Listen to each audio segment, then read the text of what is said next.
Bonjour à tous, merci de me rejoindre pour cette petite vidéo printanière. Donc l'objectif là c'est de parler de la détox. Comment optimiser notre détox? Alors quelles sont les méthodes à mettre en place? Quels sont les produits qu'on peut utiliser pour faire une détox réussie? Pourquoi la détox printanière est-elle bénéfique au corps? Tout simplement parce qu'elle va permettre d'éliminer les déchets et les toxines qui se sont accumulées pendant l'hiver. Alors en hiver en général, on va manger un peu plus, on va manger un peu plus gras et le métabolisme est plus lent. Donc on stocke. Il s'agit donc de drainer le corps pour pouvoir mieux le remplir. Recommencer une nouvelle saison. Rappelez-vous que c'est au printemps que l'on récupère l'énergie. Donc si la baignoire est pleine, comme j'ai l'habitude de dire, on ne pourra pas stocker l'énergie pour ensuite affronter l'été, l'automne et l'hiver. Quel émonctoire doit-on nettoyer en priorité au printemps? Alors peut-être déjà, qu'est-ce qu'un émonctoire? Un émonctoire, c'est un organe qui est chargé d'éliminer les toxines du corps. On en a plusieurs. On a le foie et les intestins, les reins et la vessie, également les poumons, la peau et pour les femmes, l'utérus. Les reins filtrent les déchets du sang et puis régulent l'hydratation du corps. Les poumons vont aider à faire sortir les acides qui sont volatiles. La peau permet de faire sortir deux types de déchets, à la fois les cristaux et à la fois les cols. Alors les cristaux par la transpiration et puis les cols par les petits boutons qu'on peut avoir sur la peau. Il reste le foie. Le foie, c'est l'organe principal. Il filtre les toxines et puis il va métaboliser les substances qui sont ingérées. Donc il est important de réussir à le protéger. Alors en médecine traditionnelle chinoise, chaque saison est corrélée à un organe. Le printemps est corrélé au bois, c'est l'élément, et puis l'organe, c'est le foie. Ce foie est également corrélé aux yeux et puis aux tendons. L'émotion correspondante, c'est la colère. Donc il va aussi falloir faire une détox émotionnelle par rapport à la colère, pour pas que les énergies négatives attaquent le foie, d'un point de vue énergétique. On verra ça à la fin de la vidéo avec les fleurs de Bach. Quels sont les symptômes d'un foie qui est fatigué, qui est saturé, qui est engorgé? On commence déjà avec la fatigue, souvent les insomnies. Il peut s'agir aussi de nausées, d'avoir la langue qui est pâteuse, la bouche qui est pâteuse, ressentir aussi de l'amertume. Pour certaines personnes, c'est des éruptions cutanées aussi qui peuvent montrer que le foie est engorgé. Il y a également les ballonnements, donc tout ce qui va être ballonnement, constipation, voire les diarrhées, lorsqu'il y a des chasses biliaires. Tout ça, ce sont des signes que le foie est engorgé et qu'il faudrait faire une petite détox. Alors concrètement, que faire? Bon, bien sûr, il va falloir manger un petit peu plus léger, essayer d'avoir des légumes, d'avoir des crudités en entrée, de boire de la bonne eau, donc hydratez-vous bien, essayez d'avoir une eau qui est filtrée ou qui est peu minéralisée. Et puis faites de l'activité physique, bien sûr, reprenez en douceur l'activité physique pour ceux qui l'ont arrêté. Bon, à part ces trois choses, qu'est-ce qu'on peut mettre en place? Première chose que vous pouvez faire, le jus d'un demi-citron le matin dans une tasse d'eau tiède. Alors, vous prenez un citron bio, c'est mieux, ne prenez pas le jus de citron qui est déjà en bouteille, dans les petites bouteilles jaunes là, il n'y a plus rien dedans, c'est pas intéressant. Vous coupez votre citron en deux, vous le pressez, vous le mettez dans une tasse d'eau tiède. Le citron a énormément de vertus. Des vertus antibactériennes, purifiantes, antiseptiques, c'est une action brûle-graisse aussi. Là, l'objectif, c'est quand même de travailler sur la vésicule biliaire et sur le foie pour réussir à mieux éliminer les toxines et donc à vous sentir moins lourd, à vous sentir plus léger. Donc le matin, un jus de citron. Ensuite, on va essayer de nettoyer les intestins pour favoriser l'absorption des nutriments. Alors pour ce faire, on a trois méthodes qui sont faciles. Le psyllium blond, donc là c'est de la poudre, j'ai fait une vidéo sur le psyllium blond. Donc vous en prenez le matin, vous en prenez le soir avant le repas, vous buvez bien de l'eau. Ça va gonfler, ça va faire en fait un balai mécanique qui va pousser le bol alimentaire et qui va permettre de nettoyer les intestins. Certes, il faut bien prendre du blond, parce que si vous prenez du brun, c'est un laxatif, c'est pas ce qu'on veut. Là, on veut qu'il y ait du mucilage, on veut que ça gonfle, et que ça soit doux pour les intestins. On n'est pas là à faire de l'inflammation, c'est pas l'objectif. Donc, le psyllium, c'est pas mal, vous pouvez le faire pendant 3 semaines. En général, on prend une cuillère à soupe le matin, une cuillère à soupe le soir, avant le repas, avec un grand verre d'eau. Vous pouvez le mettre directement dans la bouche, vous pouvez le mettre directement dans l'eau. Si vous n'y arrivez pas de l'une ou de l'autre de ces façons, le plus simple c'est de le mettre dans de la compote. Voilà, pas dans un yaourt, hein, vous n'arriverez pas à le manger, dans la compote. Dans la compote, il faut le manger tout de suite et puis ensuite vous buvez un grand verre d'eau. C'est pour ça que j'aime pas trop cette méthode. Donc si vous réussissez à le mettre directement dans la bouche ou si vous réussissez à le mettre dans le verre, c'est mieux. Certaines personnes n'arrivent pas à s'en sortir avec le psyllium. Du coup, je propose un liquide. Le liquide, c'est le Pianto classique qu'il faut prendre. Donc, vous achetez la petite bouteille. C'est le format découverte pour voir si ça vous convient ou pas.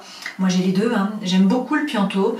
Le Pianto, c'est un peu le jardin dans le verre, quoi, si vous voulez. Puisqu'en fait, c'est une fermentation de légumes. Et puis, on a ajouté dedans du magnésium hein, qui est biodisponible à 99%. Donc c'est un boost d'énergie qui permet également de lutter contre la constipation et donc de nettoyer les intestins. Il permet aussi de soutenir les fonctions hépatiques et d'équilibrer la muqueuse et la flore intestinale. On prend 2 cuillères à café par jour. Moi j'aime bien, je le mets en fait dans un verre de gazpacho. Donc vous pouvez le mettre dans de l'eau chaude, vous pouvez le faire en sauce salade. Ça a le goût un peu de la sauce soja en fait. Hein. Donc c'est salé, il n'y a pas eu de sel ajouté, hein. C'est la fermentation qui donne ce goût salé, mais il n'y a pas eu de sel ajouté. Donc ça c'est également une façon de nettoyer les intestins liquides. Et puis ensuite je vous propose des gélules, donc là c'est le Triphala. Le Triphala, donc tri ça veut dire 3, phala ça veut dire fruits, 3 petits fruits dont l'amla qui vont permettre de maintenir la santé du foie et le bien-être intestinal. Là, celui-ci, moi je le prends chez Copmed, je vous mets un bon dans le descriptif de la vidéo avec 5% de réduction. Il y a également 5% de réduction sur le Pianto. Donc je vous mets les liens dans le descriptif sous la vidéo. Donc, on a vu le jus de citron, on a vu le nettoyage des intestins. Maintenant, on passe au drainage lymphatique, à la lymphe, au système lymphatique, avec le brossage à sec. Alors, le système lymphatique assure plusieurs fonctions. Alors tout d'abord, la circulation, bien sûr, des cellules immunitaires et l'activation de la réponse immunitaire. Ça permet aussi la circulation de certaines hormones et puis de certains nutriments. Donc en fait, c'est aussi un éboueur finalement, ce système lymphatique. Il va permettre de faire circuler les déchets, ce qui n'a pas été coupé en assez petits morceaux lors de la digestion. Avec ce brossage à sec, on va avoir 3 effets. On va réussir à mobiliser la lymphe parce que le système lymphatique n'a pas de pompe, hein, comme le cœur par exemple pour le sang, qui permet de faire remonter la lymphe. Donc là, il se situe sous la peau. Donc en fait, en passant avec la brosse sur votre peau, vous allez réussir à faire bouger cette lymphe. L'objectif, c'est d'emmener la lymphe à chaque fois dans les glandes, donc les ganglions lymphatiques, pour réussir à emmener les déchets. En même temps, bien évidemment, vous allez faire circuler le sang et puis vous allez travailler votre peau, hein, donc l'exfolier. Donc il y aura aussi une meilleure santé de la peau. J'ai fait une vidéo sur le brossage à sec. Une fois que vous avez chopé le coup, c'est 2 minutes. Hein, ça prend pas longtemps. C'est à faire 1 ou 2 fois par jour. Vous aurez une peau qui est bien plus jolie. Et puis ça permet, comme je le dis toujours, de réussir à ouvrir la bonde là, de la baignoire hein, pour pouvoir drainer. Le 4e élément, c'est la bouillotte. Voilà ma bouillotte avec mes koalas. Alors, utiliser une bouillotte sur le foie, c'est une méthode qui est simple, qui est efficace, qui coûte rien et qui va vraiment permettre d'aider à la détoxification. Et ça favorise la santé du foie. L'objectif, vous remplissez la bouillotte avec de l'eau chaude et vous allez la positionner sur votre foie, donc du côté droit, hein, sous le sein, en travers, le foie il est comme ça. Et puis vous allez garder cette bouillotte pendant 20 minutes après les repas. Donc si vous pouvez le faire le soir, c'est déjà bien. Hein. Si vous pouvez le faire le midi et le soir, c'est encore mieux. Mais bon, déjà le soir, c'est très bien. Donc après votre repas du soir, vous mettez la bouillotte. Alors il y a plein d'effets bénéfiques. Hein. Ça va permettre de favoriser la circulation, de relâcher les tensions, de soutenir la digestion, d'apaiser les douleurs et puis ça a un effet relaxant global. Hein. Ça n'a l'air de rien, ça fonctionne vraiment très bien pour la détox. En 5e position, on a le sauna et le hammam. Donc si vous pouvez aller au sauna et au hammam, n'hésitez pas. Il y en a un qui va être utilisé pour faire sortir les cristaux et un qui va être utilisé pour faire sortir les cols. Donc c'est super important, ça va vous faire transpirer, ça va dilater les pores, ça va permettre d'amener les déchets à l'extérieur. Hein. On a une action qui est centrifuge. Ça va purifier votre organisme et puis avoir une action d'épuration. Hein. Donc ça n'a l'air de rien, ça fait du bien. Donc ne pas hésiter, sauna et hammam. En 6e position, on a la méthode SMS, soleil, massage, sommeil. Donc c'est le moment d'aller dehors, de prendre le soleil, d'aller marcher dans la nature, hein. Profiter du soleil, c'est important, le soleil est curatif. Et puis le sommeil est aussi important, hein. Donc essayez de vous coucher un peu plus tôt, d'enlever les lumières bleues hein, le soir. La mélatonine est réalisée à 21 h à partir de la sérotonine qui elle est réalisée à 17 h. Donc c'est important hein, qu'il y ait un bon fonctionnement des neurotransmetteurs pour bien dormir. Donc pas trop chaud dans la chambre, vous couchez assez tôt, pas de lumière bleue. Et puis ensuite les massages. Les massages, eh bien, c'est vraiment une super technique. Hein. Le massage va favoriser la baisse du cortisol et ça augmente la création d'ocytocine. Ça permet aussi de drainer, bien évidemment, puisqu'on va malaxer la peau. On va également détendre, hein, puisqu'on travaille sur le cortisol, donc diminuer le stress. Donc méthode SMS, rappelez-vous-en, soleil, massage, sommeil. Donc là, on a fait le tour des 6 méthodes très faciles qui vous coûtent pas grand-chose. Hein. Le demi-citron le matin, le nettoyage des intestins avec le psyllium, le pianto ou le triphala, le brossage à sec, la bouillotte, le sauna, le hammam et puis la méthode SMS. Ça nous en fait 6. Je vais maintenant vous présenter quelques produits que vous pouvez utiliser en plus hein, pour aider là à soutenir le foie. Je vais vous proposer ces produits en gélule ou en liquide, en simple ou en synergie, hein, à vous de choisir. C'est vraiment selon ce que vous préférez, selon ce que vous assimilez le mieux, selon ce qui est le plus facile pour vous. On utilise en général des plantes qui sont amères, voire soufrées. Alors soufrées comme le radis noir. Hein. Les plantes amères, on va être avec l'artichaut, le chardon-marie, le pissenlit. On utilise aussi le desmodium là pour les gens qui ont des problèmes de transaminase, hein, lorsqu'on a la azatalate qui monte, et puis lorsqu'il y a des allergies aussi qui sont corrélées. Et puis le chrysanthellum americanum qui lui est aussi utilisé pour les maux de tête. Les maux de tête sont souvent corrélés à un problème de foie. Et puis bien sûr le romarin hein, qui est le protecteur du foie, je l'oubliais. Donc vous pouvez prendre du romarin dans le jardin et faire des petites tisanes de romarin, hein, c'est tout à fait possible, il faut en faire au moins 3 par jour pour qu'il y ait un effet hein, physiologique. Alors on commence en phytothérapie avec le Royal Gélule de chez La Royale qui est un combo, hein, un combiné, donc dedans on a du chardon-marie, du curcuma, de la boldo. Il est hépatoprotecteur et draineur. On prend 2 gélules 3 fois par jour à chaque repas. On commence par une gélule le matin, le midi, le soir. Au bout de 3-4 jours, vous passez à 2 gélules. Je vous mets un lien dans le descriptif avec 10% de réduction. Si vous n'aimez pas les gélules et que vous préférez le liquide, je vous propose la gémothérapie bien sûr et donc le romarin cette fois-ci. Vous allez prendre 5 gouttes de romarin dans de l'eau le matin, le midi, le soir, ou 7 gouttes le matin et 7 gouttes le soir. Je vous mets également 10% de réduction sous la vidéo. Si vous ne voulez pas d'alcool, dans ce cas-là, on passe au Cantis. Le Cantis, en fait, c'est liquide, sans alcool. Ce qui est super avec le Cantis de chez LPEV, c'est qu'on peut mettre jusqu'à 3 plantes à l'intérieur et on choisit ce qu'on veut. Si on veut 1/3, 2/3, 3/3. Donc là, j'ai fait un combo, hein, donc je vous propose 1/3 de pissenlit, 1/3 de chardon-marie et 1/3 de radis noir. Alors attention, bien sûr, ces produits ne sont pas à utiliser pour les enfants, pour les femmes enceintes, les femmes allaitantes. S'il y a des soucis également avec les astéracées pour le chardon-marie, avec des obstructions biliaires pour tous, hein, et s'il y a des ulcères avec le curcuma et puis également le pissenlit. Hein. Ensuite, si vous avez des problématiques spécifiques avec les gélules, je vous propose du chardon-marie plus du desmodium si vous avez une problématique par rapport au foie. Donc une hépatite, des transaminases qui montent ou des allergies, hein, puisqu'on rajoute le desmodium. C'est un complexe en gélule où vous avez donc les deux qui sont mélangés dans la gélule. Il existe la même chose mais avec le chrysanthellum cette fois-ci, chrysanthellum plus desmodium, et donc là vous allez prendre plutôt celui-ci si vous avez des maux de tête. Et puis on repart sur les canthis pour ceux qui ne veulent pas d'alcool et qui veulent du liquide. Donc on va prendre le chardon-marie pour jouer sur le foie, le chrysanthellum pour les maux de tête, et puis on va ajouter le desmodium si vous avez des problèmes de foie, donc de transaminase qui montent, ou si vous avez des allergies. Donc un tiers de chaque, ok?